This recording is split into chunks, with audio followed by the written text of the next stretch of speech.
지금 인터넷에서는 그 유튜브 동영상이나 대부분 좋아진 사례들을 올리고 있는데요. 그 좋아진 사례는 여러분들이 많이 보았기 때문에 뭐 그건 그거대로 의미가 있습니다. 저는 좀 더 구체적으로 몇몇 사례를 좀 분석을 해보려고 해요. 그래서 동물구충제의 기전과 이분들의 사례가 어떻게 일치되어 가고 있고, 이것은 하나의 과학적인 원리이고 누구에게나 같이 적용될 수 있다는 그 원리 하에 지금 제가 한번 소개를 해보겠습니다. 이분은 아주 유명한 분이 있더라고요. 저는 뭐 이 유튜브 동영상을 최근에 이제 뭐 보게 되었는데, 안핑거 씨라는 분이시네요. 아주 유명한 분이라고 알려져 있더라고요. 처음에 이렇게 했답니다. 구충제를 5번 먹었는데 통증이 완전히 사라졌어요. 통증이 사라진다는 것은 세포에 일반적으로 진통 효과가 아닌 일반적인 현상에서는 세포에 산소가 보다 잘 공급되고 있다는 신호입니다. 산소가 공급이 안 되면 통증으로 신호를 보냅니다. 위험 신호를 보내는 거예요. 이거 어떻게 할 수 있느냐. 공기가 탁 한 데 있을 때 머리가 아프죠. 창문을 열거나 공기가 맑은 곳에 가면 두통이 좀 사라지는 것을 느꼈을 것입니다.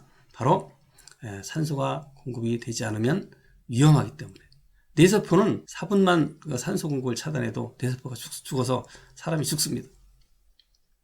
그리고 곧 죽을 것 같은 사람도 산소 호흡기, 산소 마스크를 씌워주면 몇 날을 갑니다. 몇 달 가는 사람도 있어요. 죽지 않습니다. 산소를 공급해주면 통증이 사라졌다는 거예요. 그러니까 많은 분들이 내가 암 환자라도 통증만 없으면 살겠는데, 통증 때문에 내가 고통스럽고 두려운데 통증이 사라졌다고 하니까 저런 효과만 봐도 좋겠다라고 희망을 가진 거죠. 이분도 희망을 가진 거예요. 자, 그래서 이분은 그 부인이 이제 얘기하는 건 대역을 썼다고 얘기 나옵니다. 부인이 그런 얘기를 했다는 거예요. 자기 남편 그 안핑거 씨나 그 부인께서는 개 구충제가 99% 신뢰할 수 있다고 생각하고 있었고 확신이 있었다는 것입니다. 왜? 조 티펜스의 유튜브 동영상에서 그렇게 믿음을 준 거죠. 그리고 많은 의사들이 지금 믿음을 주는 많은 논문들도 소개하고 적극적으로 지금 홍보를 하고 있는 것이죠. 그런데 지난 11월 13일에 이분이 세상을 떠났다고 합니다. 매우 슬픈 일이죠. 그래서 뭐 유명하더라고요, 이 내용이. 자, 그랬더니 이 사례를 많은 분들이 접했을 거 아닙니까? 암 환자들이. 그러니까 혹시 이분이 펜벤다졸을 먹었다고 했는데 그것 때문에 죽은 거 아닐까요? 저도 계속 먹고 있는데 계속 먹어도 되는지 걱정이 됩니다. 이거 부작용 때문인 거 아닙니까?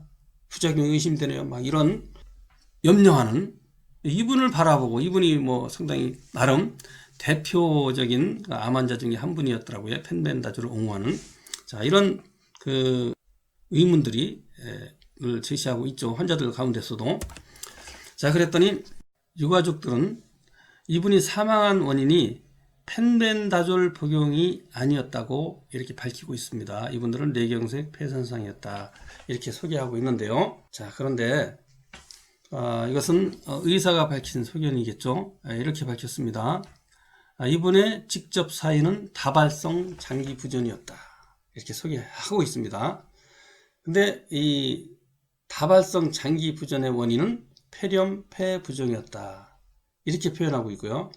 폐렴 폐부종의 원인은 뇌경색 심근경색이었다 이렇게 표현하고 있고요. 그 다음에 뇌경색 심근경색의 원인은 대장암 간전이 때문에 그렇다 이렇게 분석하고 있는데, 이 분석은 맞지 않습니다. 어쨌든 이분이 이러한 질병들을 가지고 있었다는 것은 사실이기 때문에 이것들이 이분의 직접 사인이 펜벤다졸과 관련이 있는지 없는지 밝혀보도록 하겠습니다.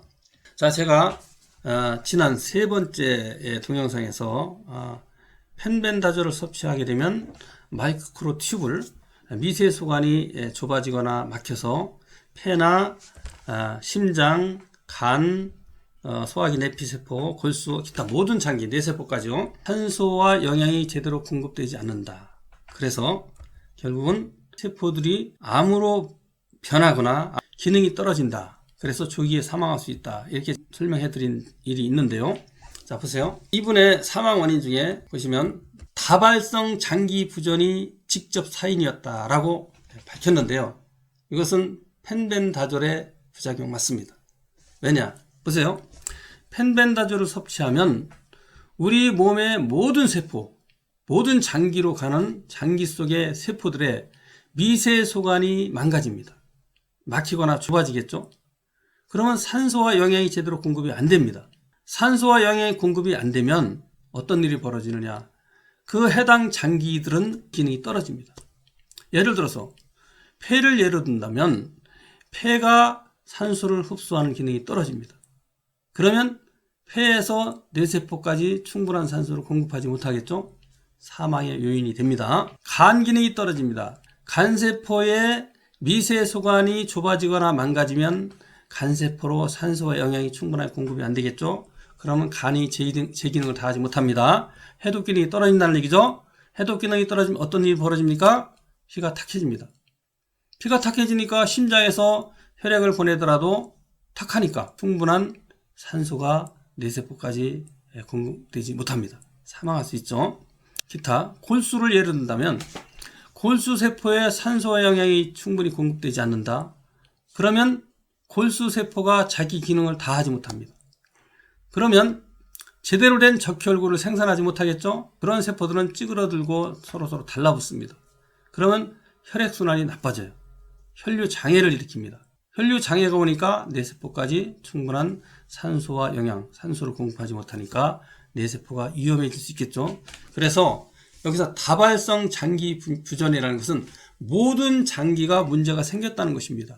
바로 이 펜벤다졸이 그런 역할을 하는 것입니다. 여러분 가운데 그런 분이 계실 거예요. 나는 벌써 이 안핑거 씨처럼 3개월 동안 복용했는데 괜찮은데, 물론 동일하지 않죠. 몸 상태에 따라서 바로 영향을 미치는 사람이 있고 3개월, 6개월, 1년, 2년 후에 영향을 미치는 분이 계신데요. 이분은 몸 상태가 좀 안 좋았던 것 같습니다. 그러니까 영향이 빨리 왔겠죠. 자, 그 다음에 뇌경색 얘기를 들어볼게요. 세포에 산소가 공급이 안 되면 경화된다, 경색이 일어난다, 경련이 일어난다고 지금 설명을 드렸죠. 뇌경색은 뭐냐? 뇌가 굳는 걸 말하는 거예요. 딱딱하게 굳는 거.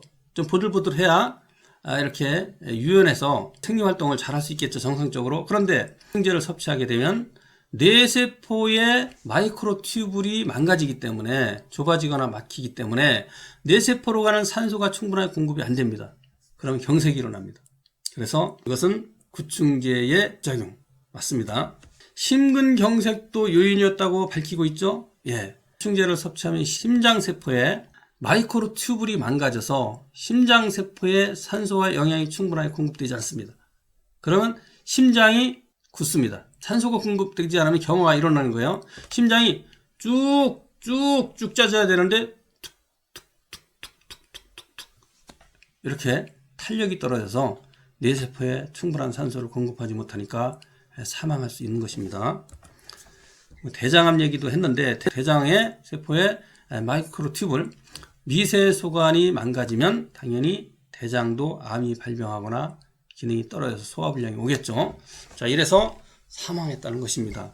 자, 이분은 본인을 은정 씨라고 이렇게 소개하고 있는데 제가 이름을 밝혀도 되는지 모르겠습니다만 40일체례나 투병일기를 올리는 분이신데 설명을 해드리 보겠습니다. 거기 있는 내용을 그대로 제가 발췌했습니다. 이분의 소개한 내용을 제가 발췌해서 소개해 보겠습니다. 이분은 CT를 찍어보니까 간 손상이 더 일어났다. 과거보다는 더 일어났다는 얘기예요. 그래서 간에 농이 찼다는 얘기예요. 왜 그러냐?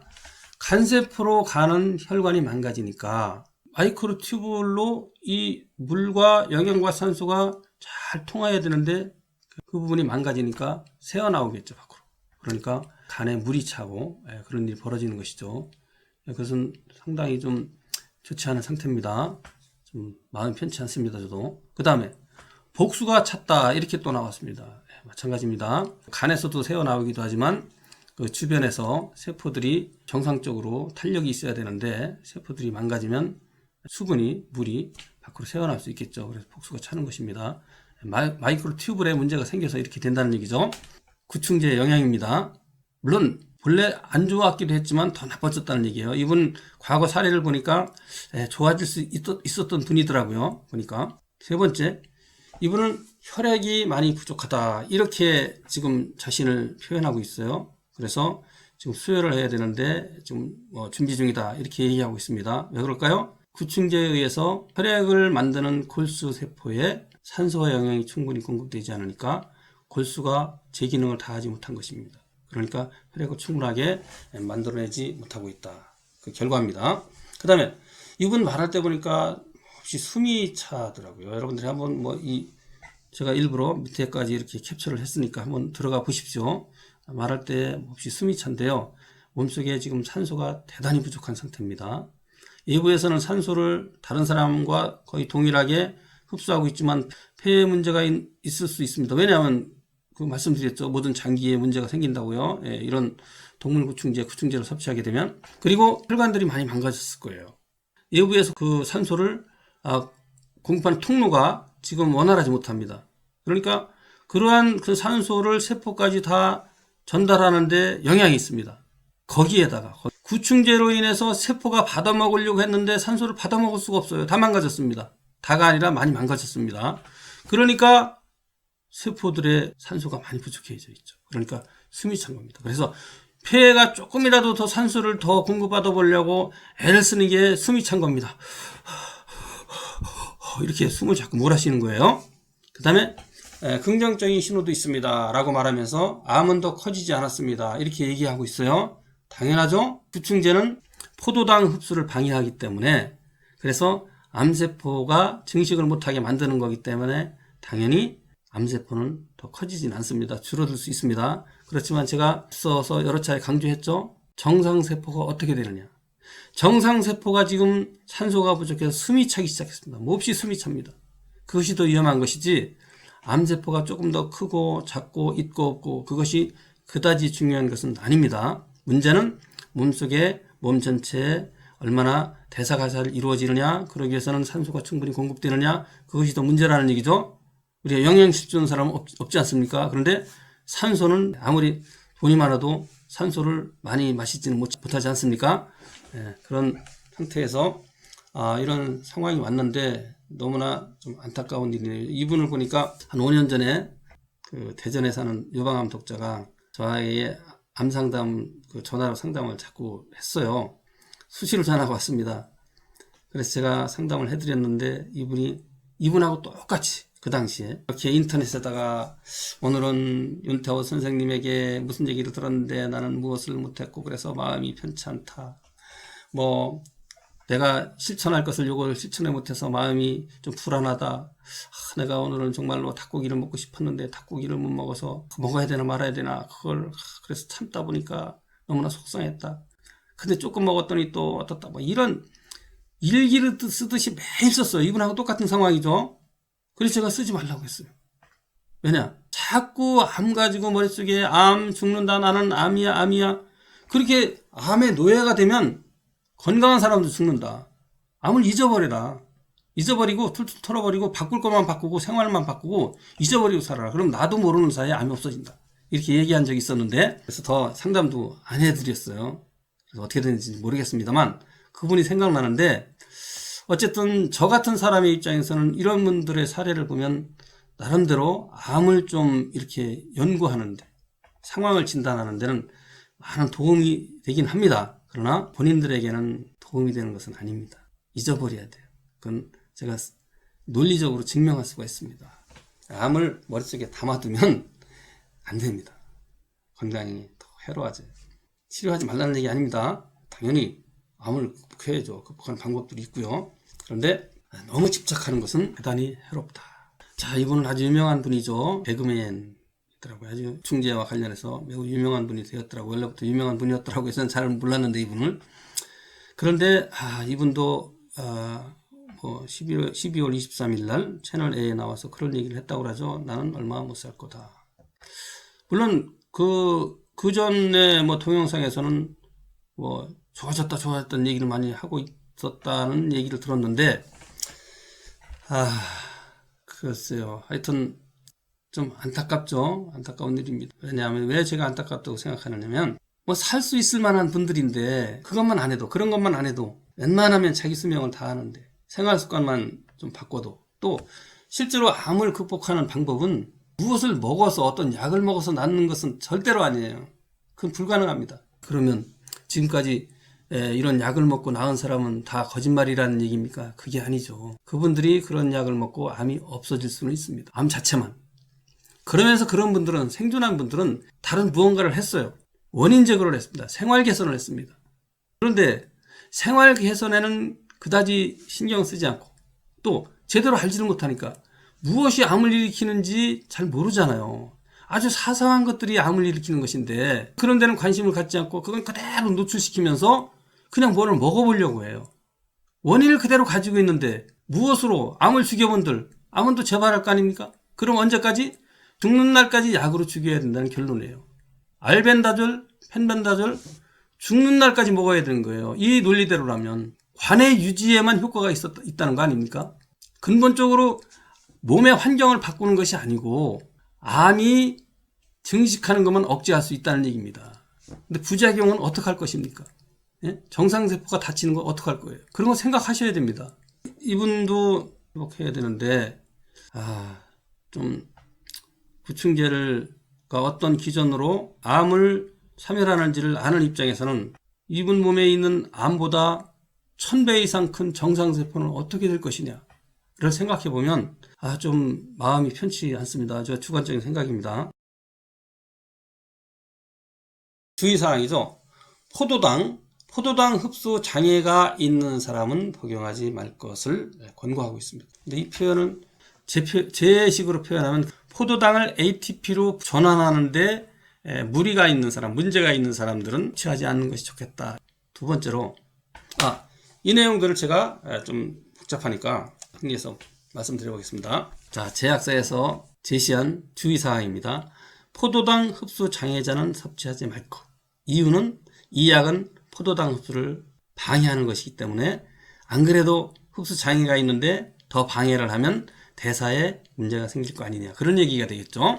두 번째, 태아의 독성으로 작용해서 기형아가 발생하는 사례도 있었다. 이렇게 보고하고 있습니다. 왜냐하면 독성이기 때문에, 독성물질이기 때문에. 그렇죠. 그 다음에 경련이 일어난다는 보고가 있습니다. 실제로 팔, 다리에 경련이 일어나는데 구충제 부작용이 아닐까요? 제가 첫 번째도 한번 소개했는데요. 그런 상담을 인터넷에서 누군가에 했더라고요. 이 구충제를 섭취하게 되면 당연히 경련이 일어날 수 있습니다. 왜냐하면 이 구충제의 구충 기전은 마이크로튜블, 미세소관을 망가뜨립니다. 활성산소가 발생해서 미세소관이 좁아지거나 막히거나 망가집니다. 그렇게 되면 세포에 산소 공급이 잘 이루어지지 않습니다. 산소 공급을 방해한다는 얘기죠. 그러면 경련이 일어납니다. 그거 어떻게 할 수 있습니까? 여러분 생각해 보십시오. 운동선수들이 정말 자기 체력의 한계를 벗어나서 최선을 다해서 운동하다 보면 마라톤 하는 그 선수들도 그렇고요. 다리에 경련이 일어나서 쓰러지기도 합니다. 운동을 하다 보면 많은 에너지 대사가 일어나는데 이때 산소를 많이 써먹습니다. 산소를 충분히 공급해야 돼요. 그런데 일부에서 유입되는 산소의 양은 제한되어 있는데 일정량으로 호흡은 많이 더 쉬기는 합니다만 그런데 에너지를 많이 써먹으니까 산소를 그 이상으로 써먹은 거예요. 그러니까 몸속에서는 산소 부족이 일어나겠죠. 산소가 부족하니까 혈구들이 서로 산소를 나눠 가지려고 하다가 들러붙습니다. 그러면 경련이 일어나 딱딱하죠. 근육 경련이 일어날 때면 딱딱합니다. 바로 산소 공급이 안 돼서 그렇습니다. 본인이 그런 경험을 직접 해보지 않았다면 이렇게 생각하시면 돼요. 이 그 동영상을 보고 계신 분들도 대부분 경험하신 그 사실일 것인데요. 잠을 자고 일어날 때 가끔 쥐가 나는 경우가 있습니다. 몸이 허할 때. 왜 그러냐? 잠을 자는 동안에는 산소를 많이 공급받지 못합니다. 낮에는 움직이고 그러니까 숨이 잘 때도 있고 그래서 산소를 많이 흡입하고 입으로도 숨을 쉬기도 합니다만 밤에는 그게 의식이 없기 때문에 대부분 코로만 쉬죠. 물론 코가 막힌 사람은 입을 벌리고 코를 골다가 그러기도 합니다만 어쨌든 밤에는 활동량이 적어서 산소를 적게 공급받습니다. 자, 그러다 보니까 몸속에 산소 부족 현상이 일어납니다. 산소가 부족한 상태에서 일어날 때 되게 다리에 좀 힘을 주죠. 힘을 줄 때 산소가 더 필요해요. 근데 산소가 부족해요. 그러니까 요구량만큼 산소가 오지 않으니까 경련이 일어납니다. 구토, 복통, 설사. 이것은 몸속에서 어떤 음식물이나 몸속에 있는 것을 비우고 싶은 거죠. 필요하지 않은 거죠. 예를 들어서 위장에 음식물이 많이 들어가 있어요. 이거 소화시키기 위해서는 많은 혈액이 몰려갑니다. 근데 산소가 많이 필요합니다. 소화시킬 때. 그런데 지금 몸속에 산소가 부족한데 몸속에 음식물이 들어있다 이겁니다. 뱉어내야 되겠죠. 근데 뭘 먹으면? 구충제를 섭취하면 이런 일이 벌어지는 거예요. 왜냐? 구충제는 마이크로 튜블, 미세 소관을 망가뜨려서 산소 공급에 장애를 줍니다. 먹지 않았다면 그렇지 않을 텐데 이걸 섭취함으로써, 물론 암 환자들은 이런 일들이 좀 더 잘 일어납니다. 몸속에 산소가 많이 부족하기 때문이죠. 또 이런 자꾸 의문을 하지만 제가 많이 길어지겠죠. 왜 똑같이 공급받는데 왜 누구는 작습니까? 똑같은 공간인데 그 이유도 있어요. 나중에 좀 한번 제가 또 다루겠습니다. 그 다음에 간 기능 장애가 일어난다라는 보고가 있죠. 당연하죠. 지금 구충제를 섭취하면 모든 세포에, 간세포에도 마이크로 튜블이 망가집니다. 그럼 간세포로 산소와 영양의 공급이 안 되겠죠? 그러면 간 기능 장애가 당연히 일어납니다. 자, 그래서 구충제의 복용법을 보니까 최대 복용량은 3일로 제한하고 있더라고요. 3일 이상 먹지 말라는 겁니다. 이분들이 뭐 한 일주일, 열흘, 한 달 먹으면 좋은데 돈 벌 수 있는데 왜 이렇게 했겠어요? 문제가 생길 것이기 때문에, 또 문제가 생기면 그분들이 또 책임질 일도 생깁니다. 그러니까 이렇게 복용일까지도 제한하고 있습니다. 동물 구충제에도 이렇게 써 있다는 거예요. 이건 스포트라이트에서 소개하고 있는 내용을 제가 캡처해 왔습니다. 사실이겠죠? 이 동물 구충제는 사람에게는 절대 사용하지 말라, 이렇게 경고하고 있습니다. 이런 경고를 공연에 붙이겠습니까? 이유가 있는 거예요. 다 실험해본 결과 문제가 있으니까 이런 경고문을 붙이고 있는 것입니다. 그런데 지금 암 환자 여러분들이 구충제를 3일만 드시고 안 드십니까? 일주일, 한 달, 석 달, 지금 석 달째 드신 분들도 계실 겁니다.